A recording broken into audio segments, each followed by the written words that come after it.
Everyone, আমি সুচেতা বংস কিংডমের নতুন ভিডিওতে আপনাদের সবাইকে স্বাগত জানাই। এখন সকাল বাজে 8টা আর এখানে বেশ কয়েকদিন হলো কোনো রোদের দেখা নেই, কিন্তু বেশ ভালোই ঠান্ডা পড়ে গেছে। ডিসেম্বর জানুয়ারির মতো ঠান্ডা পড়েনি, তবে নভেম্বর মাসের ট্রিপিক্যাল ওয়েদারটা একদম পাওয়া যাচ্ছে এখন। মানে মোটামুটি সারাদিনই বৃষ্টি, রোদের দেখা খুবই কম, আর ওই টেম্পারেচার ধরুন 10-11 ডিগ্রি মতো লন্ডনে। নর্থের দিকে আরও অনেক তাড়াতাড়ি ঠান্ডা পড়ে যায়, কিন্তু লন্ডনে মোটামুটি শীতকালেও -1-2 খুব কমই যায়। তবে আগের বছর একটা বিশেষ ব্যাপার হয়েছিল, এখানে জেনারেলি স্নোফল ডিসেম্বরের এন্ড বা জানুয়ারিতেই হয়, স্পেশালি লন্ডনে। কিন্তু লাস্ট ইয়ার নভেম্বরের মিডলেই 19-20 তারিখ নাগাদই স্নোফল হয়েছিল। আগেরবার আমরা দেশে গেছিলাম, তাই ডিসেম্বর জানুয়ারিতে থাকতে পারিনি, তবে ডিসেম্বর জানুয়ারিতেও কিন্তু বেশ স্নোফল হয়েছিল লন্ডনে। এবার নর্থের দিকে অনেক তাড়াতাড়ি স্নোফল হলেও লন্ডনে আমি প্রথম শীতে কোনো স্নোফল পাইনি। তবে ডিসেম্বরের শুরুর দিকে টেম্পারেচার -5, -6 হয়েছিল। স্পেশালি এখানে যখন টেম্পারেচার ড্রপ হয় আর যখন ভালো রোদ ওঠে, সেদিন কিন্তু ভালো ঠান্ডা থাকে। তবে তাতেও ঠান্ডা থাকলেও আমি প্রেফার করি যাতে রোদ ওঠে। আজকে শুক্রবার, তাই একটা সুবিধা যে নেক্সট 2 দিন ছুটি আছে। তাই সকাল সকাল অফিস যাওয়ার আগে আপনাদের সঙ্গে শেয়ার করছি আমার মোটামুটি উইকডেজের ব্রেকফাস্ট। উইকডেজে আমি ব্রেকফাস্টটা বেশ সিম্পলই রাখি, কারণ খেতেও তাড়াতাড়ি সুবিধা হয় আর টাইমটাও পাওয়া যায় না। টেস্কোতে একটা ম্যাঙ্গো ইয়োগার্ট পাওয়া যায়, মানে ম্যাঙ্গো দই মতো, তবে খুব একটা মিষ্টি নয়।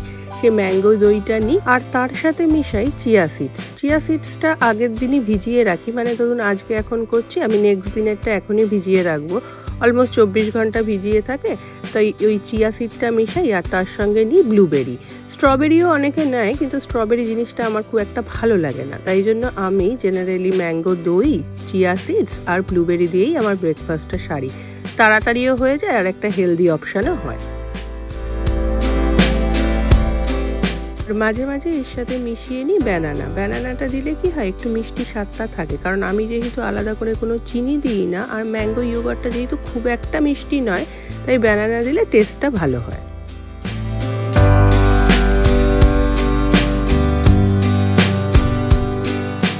আসলে বিদেশের কর্মব্যস্ত জীবনে সোম থেকে শুক্রবার নিজেদের জন্য টাইম করে ওঠাই খুব মুশকিল, তাই এই সহজসাধ্য ব্রেকফাস্টের মেনুটাই আমার মনে হয় ভালো। আর সত্যি কথা বলতে কি, শীতকালে এত কিছু পরে অফিসে যেতে হয়, তাই জন্য সেটাতেও অনেকটা টাইম লাগে। এই নেক্সট দিনের জন্য আমি চিয়া সিডস অলরেডি ভিজিয়ে রাখছি। চিয়া সিডস একেবারে কিনে আমি রেখে দিই এবং বাইরেই রাখি, ফ্রিজে রাখার দরকার পড়ে না, তবে চিয়া সিডসগুলো কিন্তু বেশ ভালো থাকে। চিয়া সিডস যে আগে ভিজিয়ে রাখতে হয় সেটা আমি প্রথমে জানতাম না। এটা আমার এক অফিস কলিগই বলেছে যে ওভারনাইট সোক চিয়া সিডসই খাওয়া উচিত। তবে কলকাতা থেকে যখন লন্ডনে এসেছিলাম, আমি ভেবেছিলাম এখানের জল ভালো হবে, কিন্তু এখানের জলও বেশ হার্ড ওয়াটার, তাই এখানেও কিন্তু চুলের ভালোই ড্যামেজ হয় এই জলে।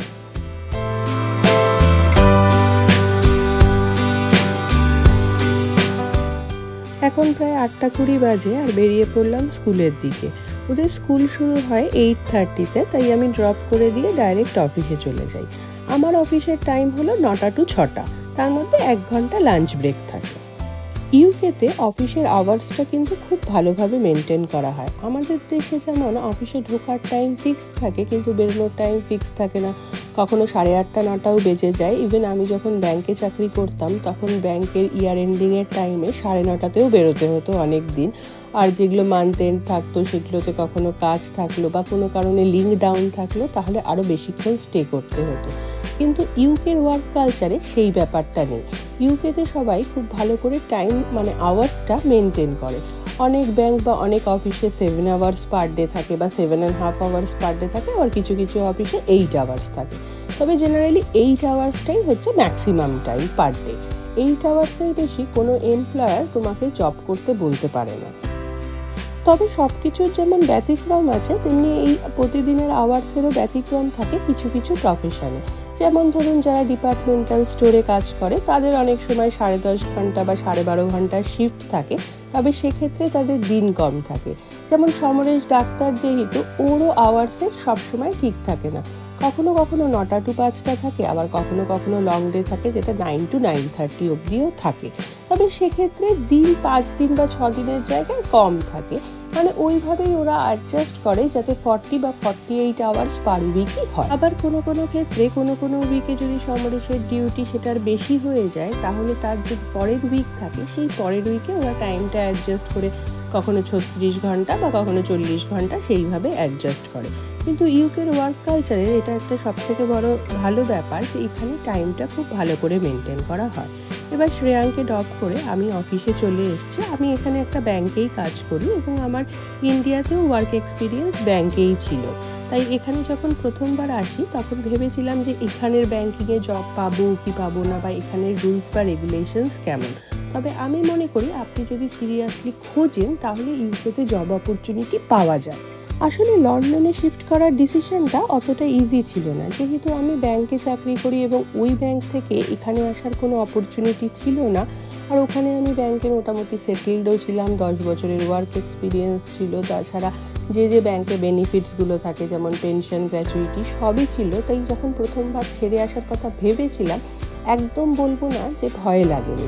তবে ইউকের একটা সুবিধা যেটা ইউএসএতে নেই, সেটা হলো ইউকেতে ডিপেন্ডেন্ট ভিসায় আপনি ফুল টাইম জব করতে পারেন, কিন্তু সেটা ইউএসএতে অ্যালাউ করে না। দু একটা প্রফেশন অবশ্য ডিপেন্ডেন্ট ভিসায় সেভাবে অ্যালাউড নয়। যেমন ধরুন ডাক্তার, এবার ধরুন কারোর হাজব্যান্ড ডাক্তার, সে এসেছে, তার ওয়াইফও ডাক্তার, সে ডিপেন্ডেন্ট বলে এখানে ডাক্তারি করতে পারবে সেটা নয়, তাকে আলাদা করে রেজিস্ট্রেশন নিতে হবে। কিন্তু ব্যাংকিং বা অন্যান্য জবের ক্ষেত্রে সেই রেস্ট্রিকশনটা ছিল না। তবে ইন্ডিয়ার থেকে ইউকেতে ওয়ার্ক কালচারটা অনেকটা ডিফারেন্স। এখানে একটা জিনিস আছে, সেটা হচ্ছে আপনার ছুটি এবং টাইম নিয়ে কেউ আপনাকে কিছু বলবে না। আমার অফিসে যেমন আমি 26 লিভ পাই পার ইয়ার, এছাড়া সিক লিভ থাকে। তবে সিক লিভ এমন একটা জিনিস, সেটা তো সিক না হলে নেওয়া যায় না। তবে যেই 26টা ছুটি থাকে সেটা আপনি প্ল্যান করে নিতে পারেন আপনার কলিগের সাথে, যাতে অফিসের কাজে অসুবিধা না হয়। কিন্তু এই ছুটি নিতে দেবে না বা ছুটি অ্যাপ্রুভ হবে না, এটা আপনার বস এখানে কখনো করে না। এখানে ওয়ার্ক লাইফ ব্যালেন্সটারও যথেষ্ট প্রাধান্য দেওয়া হয়। তাই প্রত্যেকটা অর্গানাইজেশন খেয়াল রাখে যে তার এমপ্লয়িরা যাতে সঠিকভাবে ছুটি নিতে পারে। কিন্তু দেশে যখন ছুটির অ্যাপ্লাই করা হতো, অনেক বস অ্যালাউ করতো, আবার অনেক বস অ্যালাউ করতো না। কিন্তু এখানে যে আপনি ডিসেম্বর মাসে যখন আমরা দেশে গেছিলাম, প্রায় 3 উইকসের ছুটি নিয়েছিলাম, সেটাতেও প্রবলেম করে না। আবার আমার অনেক কলিগসরা আছে যাদের বাবা মারা এখানে প্রতি বছর আসতে পারে না, সেক্ষেত্রে তারা প্রায় অলমোস্ট 1 মাসের জন্য যায়, সেই ছুটিটাও কিন্তু অ্যাপ্রুভ হয়ে যায়। কিন্তু দেশে যখন আমি 10 বছর পরে চাকরি ছেড়েছিলাম, তখন আমার প্রায় 100-র উপর অর্ডিনারি লিভ জমা হয়েছিল, যেটা লিভ এনক্যাশমেন্ট হয়েছিল ঠিকই, কিন্তু সেটা লিভ এনক্যাশমেন্ট কিন্তু 50%ই দিয়েছিল। তখন আমার মনে হয়েছিল যদি আমি এই ছুটিগুলো নিতে পারতাম, তাহলে আমি আমার পরিবার এবং আমার বাচ্চাকে আরও বেশি টাইম দিতে পারতাম। তাই এখানে এরকম লিভ জমানো বা লিভ ক্যারি ফরওয়ার্ড করা এই সব কোনো কনসেপ্ট নেই। এখানে বেশিরভাগ ব্যাংকেরই ওয়ার্ক টাইম হচ্ছে 9 to 5 বা 9 to 6, আর শনিবারও থাকে। বেসিক্যালি এখানে সব ব্যাংকের সব ব্রাঞ্চে শনিবার খোলা থাকে সেটা নয়। আমাদের দেশে যেমন অল্টারনেট স্যাটারডে করে সব ব্যাংকই খোলা রাখতে হয়, এখানে সে কনসেপ্টটা নেই। এখানে কিছু ব্যাংক আপনার শনিবার খোলা রাখে, আবার কিছু ব্যাংক খোলা রাখে না। তবে বেশিরভাগ ব্যাংকই হাফ ডে থাকে। আমাদের ব্যাংকে আমাদের ব্রাঞ্চটাই একমাত্র এখন শনিবার খোলা থাকে। তবে প্রতি শনিবারে থাকে 9 to 6 জায়গায় 9 to 3 আমাদের করতে হয়। তবে প্রতি স্যাটারডে করতে হয় না, অল্টারনেট স্যাটারডে করতে হয়, আর সেটার ওভারটাইম পাওয়া যায়। মানে যেহেতু আমাদের মেইন কন্ট্রাক্ট 40 আওয়ার্স পার উইকের, তাই জন্য তার বেশি যে টাইমই আপনাকে অফিসে স্পেন্ড করতে হোক, সেটা ওভারটাইম হিসেবে দিতে হবে। আবার শনিবার করার জন্য অনেক সময় আমরা অল্টারনেটিভ লিভও পাই। আমি জেনারেলি একটা স্যাটারডে ওভারটাইম নিই আর একটা স্যাটারডে লিভ নিয়ে নিই। 6 দিনের উইক অ্যাকচুয়ালি খুব হেক্টিক হয়ে যায়, কারণ বাড়িতে প্রচুর কাজ থাকে, যেটা উইকেন্ডে শুধু এক সানডে দিয়ে হয়ে ওঠে না।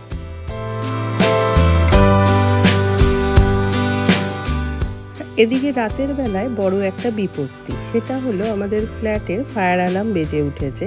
প্রথমে আমরা নামিনি ঠিকই, কিন্তু তারপরে ভাবলাম অনেকক্ষণ ধরে ফায়ার অ্যালার্ম বাজছে, নিশ্চয়ই কোনো প্রবলেম হয়েছে।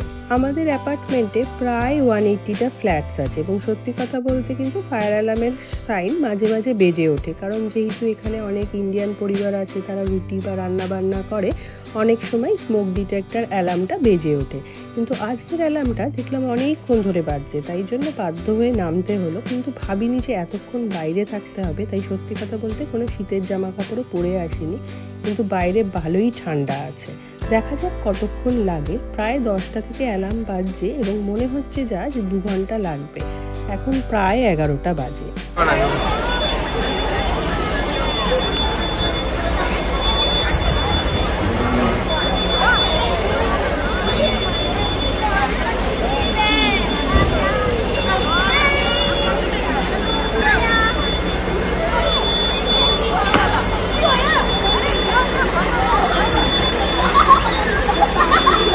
যা ভেবেছিলাম ঠিক তাই, অলমোস্ট 12টা বেজে গেছে। তবে এখানে ফায়ার অ্যালার্ম বাজার সাথে সাথেই কিন্তু সব ওরা এসে কাজ করতে শুরু করেছে। চলুন আজকের ভিডিওটা এখানেই শেষ করলাম। আবার নতুন কোনো অভিজ্ঞতার সাথে নিয়ে আসবো নতুন কোনো ভিডিও।